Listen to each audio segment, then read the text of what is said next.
Тәрбие сағаты COVID-2019 коронавирустық инфекцияның алдын алу. Коронавирус ауруының пандемиясы 2019 жылы желтоқсан айының ортасында орталық Қытайда орналасқан Хубэй провинциясына кіретін Ухань қаласының Хуанань жануар мен теңіз өнімдері базарында болған. Тұрғындары түсініксіз пневмонияға шалдыққаны анықталған кезден басталды.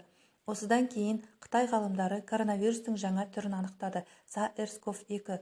Оның генетикалық құрылымы ауыр жіті респираторлы синдромы, атипті пневмония деген атаумен танымал. Қоздыратын SARS-CoV вирусына 70% ұқсайтыны белгілі болды. Осылайша олар карта құрып, жаңа вирустың генетикалық құрылымын анықтады. Коронавирус аурудың белгілері мен сақтану амалдары. Аурудың белгілері: бастың ауруы, мұрынның бітелуі, жөтел, кеуденің шаншып ауруы, дененің қалтырауы, жоғарғы температура, жүректің қатты соғуы, тыныс алудың жиілеуі. Аурудан сақтану шаралары: қолды антисептикалық құралдармен және сабынмен жиі жуу. Ет пен жұмыртқаны жақсылап пісіру және қуыру. Жабайы жануарлар мен малға жақындамау. Ауруға шалдыққан адамдардан алшақ болу. Мұрынның бітелуі мен жөтел кезінде бетперде тағу. Бүгінгі таңда елімізде жалпы жұқпалы дертке соңғы мәлімет бойынша 629 адам шалдыққан.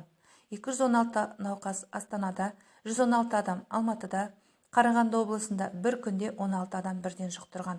Шығыс Қазақстан облысында 6 адам. Бүгінгі таңда Маңғыстау облысынан 2 Өзбекстан азаматшасынан вирус анықталды. 6 адам науқастан қайтыс болды. Қызылорда, Атырау, Жамбыл және Түркістан облыстарында аты жаман ауруға шалдыққандар саны көбеюде. Барлық өңірде 17 000 адам карантинде жатыр.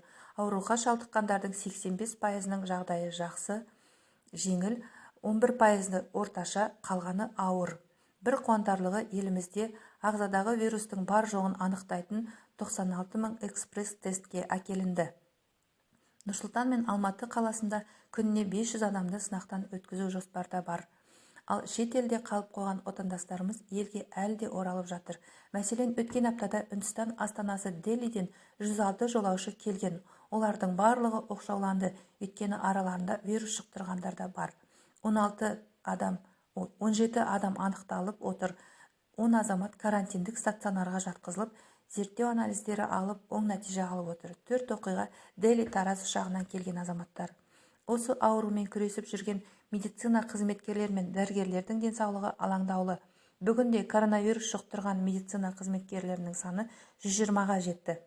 Кеселмен күресіп, нағыз қауіп өтінде жүрген бір дәрігердің жағдайы ауыр. Дүние жүзіне таралған бұл індеттен Қазақстанда 6 адам көз жұмды. Ауруханада жатқан 16 науқастың жағдайы өте ауыр. Жұқпалы дерт балаларға да жабысуда. Вирус жұқтырған жасөспірімдер саны 45-ке жеткен. COVID-19-ға душар болған 122 адам сырт елден келсе, 351 адам сол науқастармен араласта болғандар, ал қалғандары сақтық шараларына бейжай қараған жергілікті тұрғындар екен.